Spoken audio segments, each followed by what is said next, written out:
hijos de Dios, nacidos de Dios. Estábamos considerando los fundamentos del nuevo nacimiento y hablábamos de la muerte y resurrección del Señor Jesucristo.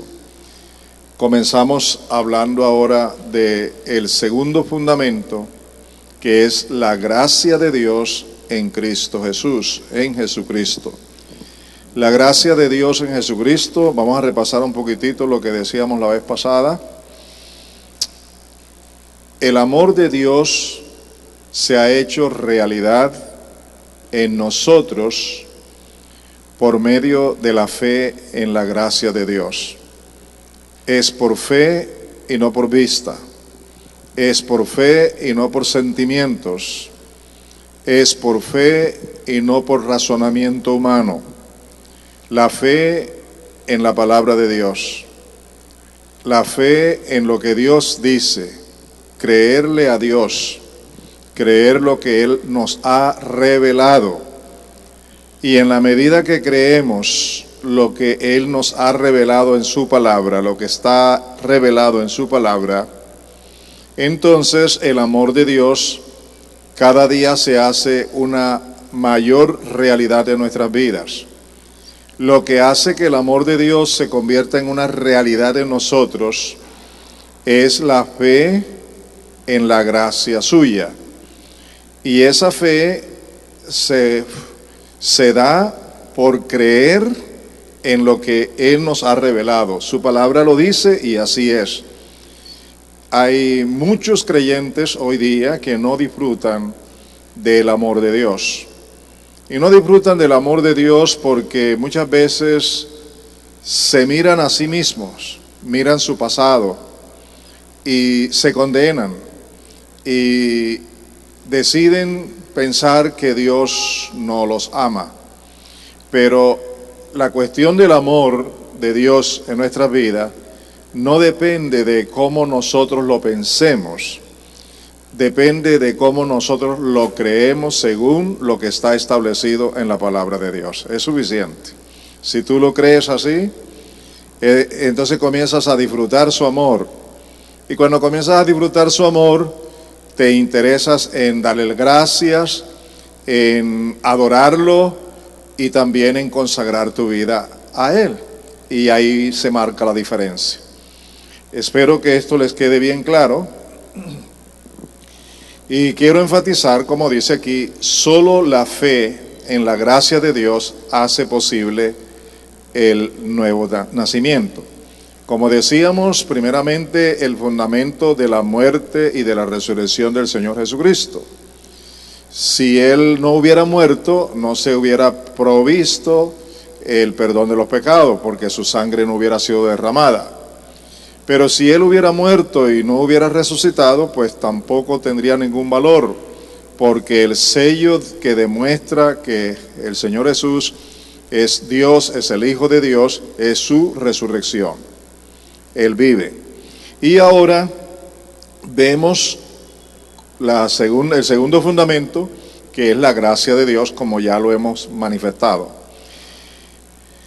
Tenemos un texto bíblico que ya lo hemos leído, pero no está de más repasarlo para que se nos quede más grabada la palabra en nosotros.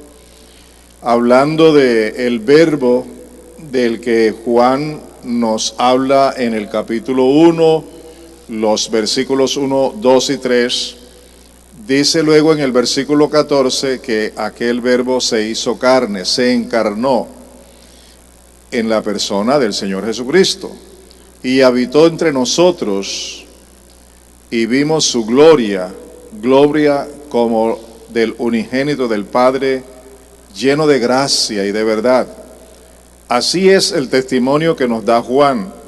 Él nos dice que él como apóstol que estuvo presente, que vio lo que vio Juan y todos los apóstoles en la persona de Jesucristo, fue esa gloria, una gloria como la gloria del unigénito del Padre, y lo vio lleno de gracia y también de verdad. Y continúa el texto diciendo que Juan dio testimonio de él y clamó diciendo: Este era el que yo decía, el que viene después de mí, en este caso es el testimonio de Juan el Bautista, el que viene después de mí es antes de mí, porque era primero que yo, pues de su plenitud todos hemos recibido, ¿qué cosa? Gracia sobre gracia. La gracia de Dios es difícil de definir. Es algo que tú vas experimentando por lo que el Espíritu te va guiando a experimentar y por lo que tú vas entendiendo en la medida que crees lo que la palabra de Dios te dice de su amor, de su bondad, de su misericordia, de su gracia para contigo. Por eso, en la medida que tú profundizas tu relación de fe en el Señor, es como si te entraras en la vida misma de Dios y comenzaras a conocerlo, pero a conocer sus bondades, su gracia, su amor, su ternura, también su dignidad, su santidad. Y eso hace que por la fe tú puedas entonces creerle a Él y consagrar tu vida a Él, porque Él se ha manifestado en bien tuyo, en beneficio tuyo, con mucha gracia, gracia sobre gracia. Y luego nos explica el Evangelio que la ley fue dada por medio de Moisés. La ley donde se exige, donde se le dice, tú puedes tener vida si haces así, si cumples exactamente la ley.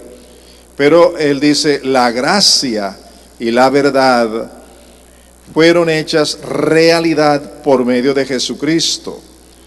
Y nos da una bella expresión de la revelación de Dios. Nadie ha visto jamás a Dios. El unigénito Dios que está en el seno del Padre, Él le ha dado a conocer.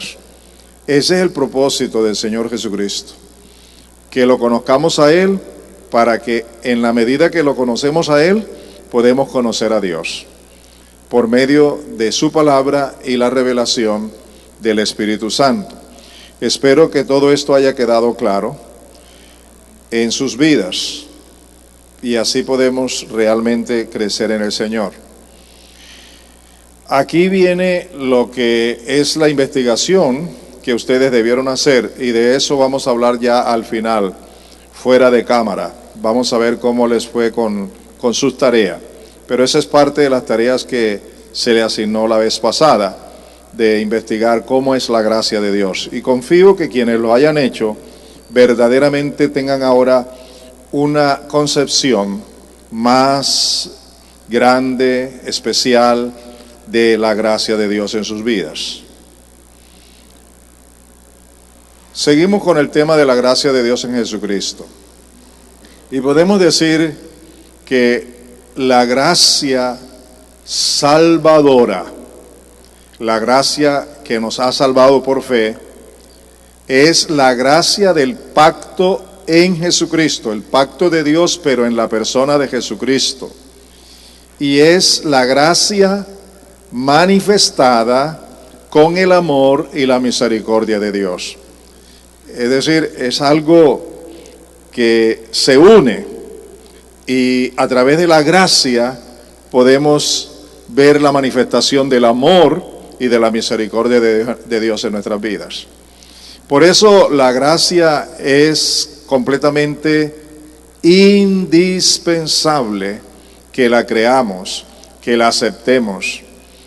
Porque, óigame acá, la gracia nos saca de los prejuicios que tenemos contra nosotros mismos, de los juicios a la ligera, de las condenaciones y de las culpas. Porque cuando creemos que verdaderamente Dios ha hecho lo que dice que ha hecho, es solo por gracia. Y esa gracia se manifiesta a través de su amor y de sus bondades y de sus misericordias, que nosotros debemos tener muy, muy en cuenta. Voy a darles un ejemplo de lo que el Señor le reveló a uno de sus profetas, refiriéndose al pueblo de Israel y también al pueblo en general de Dios. Es lo que aquí podemos ver como un ejemplo de ese pacto de amor de Dios para con la humanidad. Eso se encuentra en Jeremías 31:3.